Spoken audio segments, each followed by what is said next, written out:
ya estamos en Nación Veracruz, 500 años y más de tradición, cultura, arte, puerto, historia en común. Miguel Salvador Rodríguez Azueta. Así es, don Jorge, casi 500 años de una historia en común.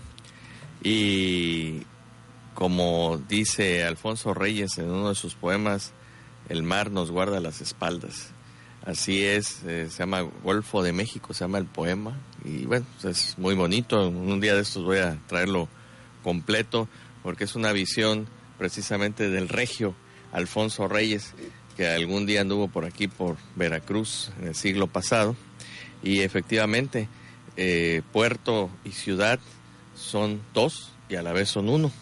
Y en ese escenario que tenemos de casi 500 años, al final esos dos son una historia en común, y se tiene que entender precisamente a través de este paso de los años, de los siglos, para entender al veracruzano.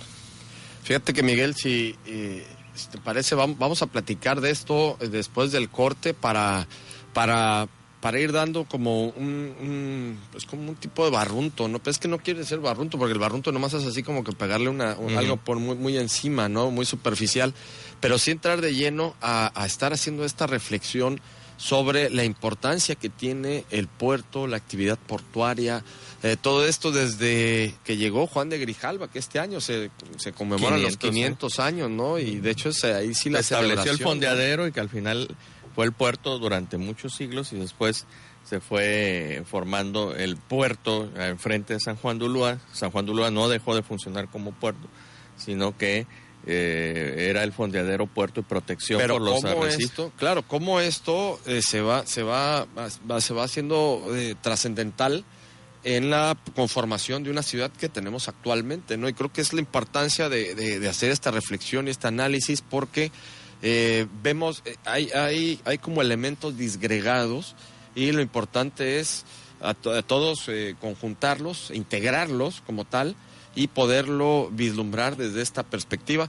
Pero me gustaría que esto fuera posterior a esto, porque, Miguel, porque nos quedamos pendientes con todavía José Vasconcelos. José Vasconcelos, y bueno, José Vasconcelos, oaxaqueño, nacido a finales del siglo XIX y a principios del XX, pues inició su vida política precisamente al adherirse al Plan de San Luis con Francisco Madero, y acompañarlo, y gracias a su talento y sus conocimientos del idioma inglés, pues hacer su representante y su voz en los Estados Unidos. Posteriormente vamos a encontrar a este personaje teniendo problemas precisamente a la caída de Francisco Madero. Tiene que volverse a exiliar a los Estados Unidos, y desde ahí va a apoyar a Carranza.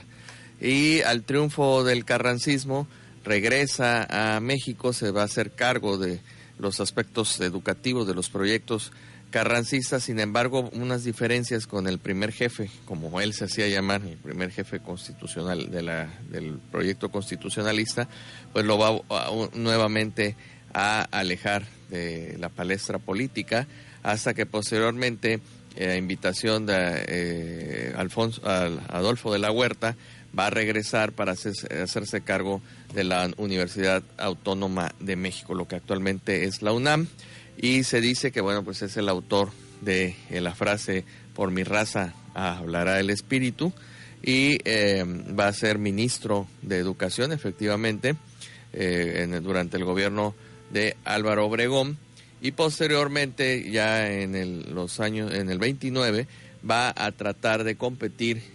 contra el candidato oficial Ortiz Rubio, el candidato del Maximato. Bueno, que era Plutarco Elías Calles, básicamente el candidato, el jefe, ¿no? El caudillo, ¿no? El jefe máximo. Y esto, pues, nuevamente le va a dar la pauta para convocar a una revuelta. Sin embargo, esa ya no va a seguir el eco, ¿no?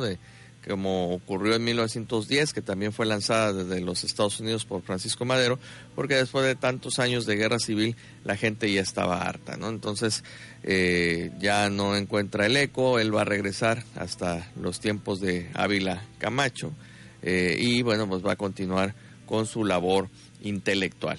Él hizo varios libros, por supuesto uno de ellos que algunos lo han criticado mucho, La raza cósmica, que habla sobre pues, las razas latinoamericanas. Y se dice por ahí, y eso ya es parte de una leyenda, que dentro del mismo libro habla sobre un encuentro que él tuvo, al parecer, pues con una nave espacial o algo así.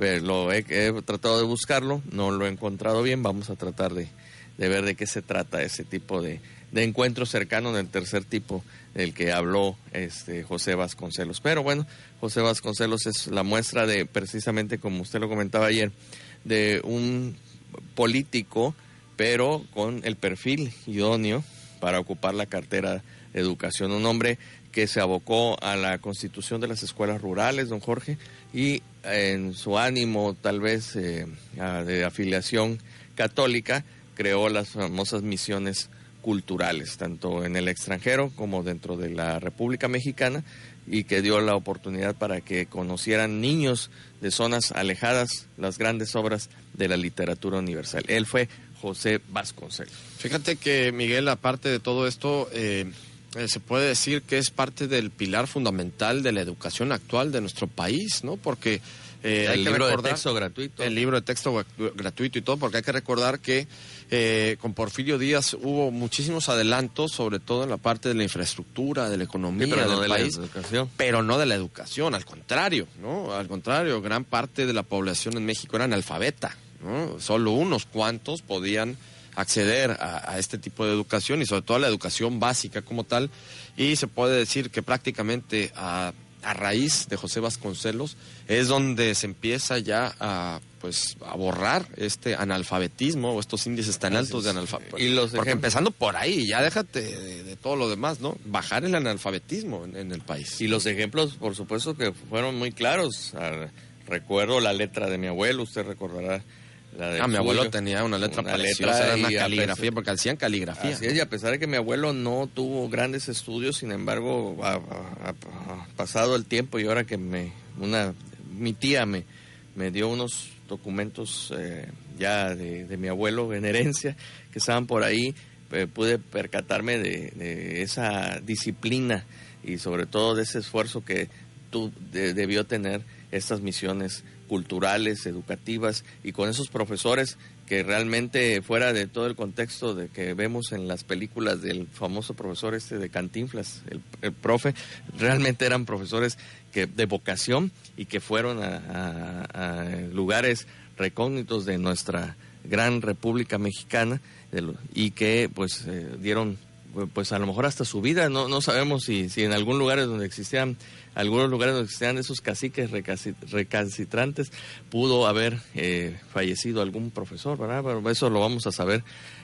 con los amigos que nos están escuchando, si tuvieron algún profesor de esos de vocación. Pues fíjate, Miguel, ya que lo hablaste, ten cuidado con lo que pides, ¿no? Ten cuidado con lo que hablas. Ya que estás hablando de todo esto, te vamos a encargar de tarea. Tú eres el historiador. De cabecera, aquí sabe dónde anda. Tú que eres aquí el historiador, y aquí hablas de maestros, creo que también sería trascendente y darles el lugar especial, por ejemplo, a lo que fue Jaime Torres Bodet, ¿no? A lo que fue don Benito Fentanes, don Edmundo Fentanes, don Delfino Valenzuela. ¿No? Y contemporáneo relativamente, todavía en los años 70, Guillermo Castañeda Islas, aquí en la escuela cantonal Francisco Javier Clavijero. Qué disciplina de la escuela en aquellos entonces. Llegabas tarde, 5 o 3 minutos tarde después de la hora de entrada, y te dejaba en la dirección y te daba una cátedra de la disciplina, de lo importante para la vida, ¿no? La puntualidad, de veras, cómo se extraen esos maestros. Claro, también había momentos muy duros, por ejemplo, te jalaban de las patillas. Ahora ya no, los famosos reglazos también. A mí me tocó ¿no? Que me jalaran mis patitas, por eso no tengo, don Jorge. Sí, me quedé sin patillas. Esos son los síndromes que manejan, pero bueno. Ya son los síndromes, pero bueno, eso ya es parte de... Pues eso hay que curarlo de alguna otra manera del proceso. Eso vas a tener que ir superándolo. Ándale. Bueno, Miguel, vamos a regresar con esto. Les recordamos que estamos en nuestras redes sociales para que nos sigan. Estamos en Facebook Live, en Nación Veracruz, para que nos puedan seguir en esta sintonía. En Twitter, @Nación Veracruz. Y que también que nos digan qué otros maestros. Sí, oiga, mando también un maestro ejemplar, Arturo Herrera Cantillo, me lo acabo de encontrar. Nos llevaron de paseo al súper al mismo tiempo, nuestras respectivas esposas. Me lo topé, manda muchos saludos, nos escucha, espero que hoy también nos esté escuchando, a don Arturo Herrera Cantillo, excelente catedrático allá en la Universidad Villarrica. Un día le voy a contar la anécdota de cuando me acusaron de haber falsificado un examen y cómo hicimos un juicio oral ahí en su oficina. Porque no, yo no hice nada de eso. Yo sería incapaz de cometer... Mira, esos temas no los vamos a sacar aquí a colación porque no estamos para hablarlos de que si compraba uno exámenes... Y no, que si pero está interesante. No. Vamos a hablar de los maestros buenos. Pero no. Malos, es que Arturo fungió como juez. El profesor, no voy a decir su nombre, el examen lo hice al principio, pues, las que me sabía, después empecé con las que no y al final me puse muy nervioso y claro que fue cambiando mi letra. Pero gracias a ese juicio que se hizo, por decirlo de alguna manera, tuvimos la oportunidad de demostrar que no había yo hecho tal cosa que se me acusaba. Pero no te preocupes, mira, hace apenas la semana pasada ¿quién me acusó? Aspirantes a ser jueces de distrito y de circuito, incluso en México, les encontraron que habían comprado el examen. Imagínate, vaya, y quieren ser jueces, ¿no? No. Eso sí está terrible. Eso sí es terrible. Sí, no hay que alentar. Vamos a hablar de profesores también, a ver si... buenos, también... no malos. No, buenos profesores. No pongan los barcos ni nada. Porque... Arturo Herrera, Guillermo Castañeda, la profesora Lolita, que no se me acuerdo, la maestra Moncada. Ahí no podías jugar, ¿eh? No había nada de juego. La maestra Elisa Torres ahí en La Salle. Elisa. Claro. Un saludo. Un saludo a la maestra Elisa Torres si nos está escuchando por ahí. Nos tenemos que ir a corte, regresamos. Este programa es presentado por la Administración Portuaria Integral de Veracruz. Veracruz, puerto y puerta de México. Administración Portuaria Integral de Veracruz. Y este es Veracruz, puerto y puerta de México, este espacio que es patrocinado por la Administración Portuaria Integral de Veracruz, a quien precisamente le debemos esta integración de lo que hablábamos hace un momento, ¿no? La integración de todo lo que tienen que ver las distintas actividades que se llevan a cabo aquí en la ciudad de Veracruz relacionadas a la actividad portuaria, y esto a la vez cómo redunda en nuestro día a día como veracruzanos. Así es, insisto, y en la parte poética, que no lo quiero hacer llorar, don Jorge, somos dos y somos uno. O sea, ciudad, puerto, la ciudad, la Veracruz, con el puerto. Si bien es cierto, son dos entidades, las dos no se entienden, no se pueden entender si separadas. Y en ese contexto, y ya viene aquí la parte muy seria para los amigos que están escuchando, en estos días Alberto de la Medina y Mónica Cenizo hemos estado checando unas fotografías del puerto y nos percatamos precisamente que en este andar cotidiano dejamos de observar y solamente vemos, ¿no? Vemos lo que ya para nosotros es cotidiano. Y hace unos días que estuvieron unos niños que vinieron de zonas remotas para lo del abanderamiento de la bandera, de zonas indígenas, te llenaba de admiración, la admiración, válgase la redundancia, de estos niños de ver por primera vez el mar y quedarse totalmente sorprendidos de ver los grandes buques que nosotros a lo mejor que nos vamos a tomar un café o que andamos en nuestra vida diaria o que pasamos por el paseo del malecón, no lo comprendemos como deberíamos, tal vez, don Jorge. Ya estamos acostumbrados, pero debemos de observar. Es la parte que debemos quitar. Debemos de quitar para sentirnos orgullosos, precisamente, para saber que contamos con todo este océano que nos cuida las espaldas, como bien decía en su momento Alfonso Reyes, con este mar de algas, de tiburones, esta belleza que todos los días, si vamos a correr, usted que ayer andaba muy deportista, y debemos de comprender la importancia de la ciudad y puerto de Veracruz. Y fíjate, Miguel, que hay una técnica que, bueno, es una técnica para construir mensajes, para hacer discursos incluso, pero también es prácticamente ya una disciplina intelectual que es la deconstrucción. Entonces hay que aprender a deconstruir. Y deconstruir significa algo que ya está, por ejemplo, aquí en el puerto, es hacer un ejercicio, se los vamos a poner así, hacer este ejercicio, vean y vayan al malecón. Sí. Entonces, si van al malecón, hacen y ya ven una construcción completa visual, que sería el malecón, pues, ¿qué puedes decir, no? El Faro Venustiano Carranza, el Hotel Emporio, por ejemplo, el Café de la Parroquia, el Paseo del Malecón, y luego por acá ves ya la parte de los muelles, San Juan de Ulúa, las grúas, ¿no? Pero todo esto ya lo ves en un conjunto, en una sola unidad construida en tu mente. Ahora, para deconstruirla, hagan el ejercicio de decir, bueno, a ver, ¿qué pasa si quitamos el Faro por un lado, el Café por otro lado, San Juan de Ulúa aquí, San Juan de Ulúa acá, y nos ponemos a ver cada uno de estos elementos por separado, ¿no? Y qué significa cada elemento por separado. Y nos van a salir cualquier cantidad de ideas y vamos a empezar a ver y a analizar y a reflexionar sobre muchísimas cosas. Pues mira, tenemos lo que fue el Banco de México, que ahora es la torre de Pemex. Exacto, la torre de Pemex, ¿no? También fue el arquitecto Lazo, que el mismo que estuvo a cargo de la ciudad universitaria. Tenemos las obras de Fernando Olaguibel, que es Venustiano Carranza, que está ahí.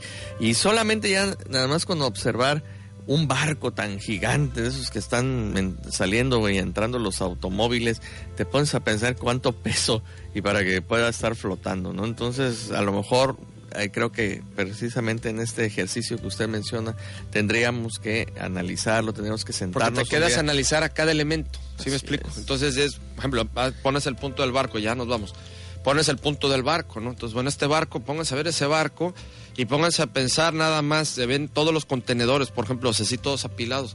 Digan, a ver, el contenedor de en medio, mero en medio, ¿cuál es y cómo saben dónde tiene que agarrar la burra a sacarlo, en qué tráiler ponerlo y a dónde va? Así es. ¿No? Eso lo vamos a platicar mañana, porque aparte son las cantidades, tanto de en tonelaje de que entra y sale, como en lo que costó el puerto, la modernización de 1902, como lo que está costando ahorita. Y todo en beneficio, por supuesto, de toda la nación, pero también lo que nos va a beneficiar a los veracruzanos. Interesantísimo, sin duda alguna. Pues nos vamos, Miguel, mañana nos escuchamos mañana miércoles ya, casi terminando. El primer viernes, para que se vaya a dar usted una limpieza, el primer viernes de marzo. No, yo no creo en esas cosas. No, qué bueno que no crea. No, yo no creo en eso. Pero le hace falta.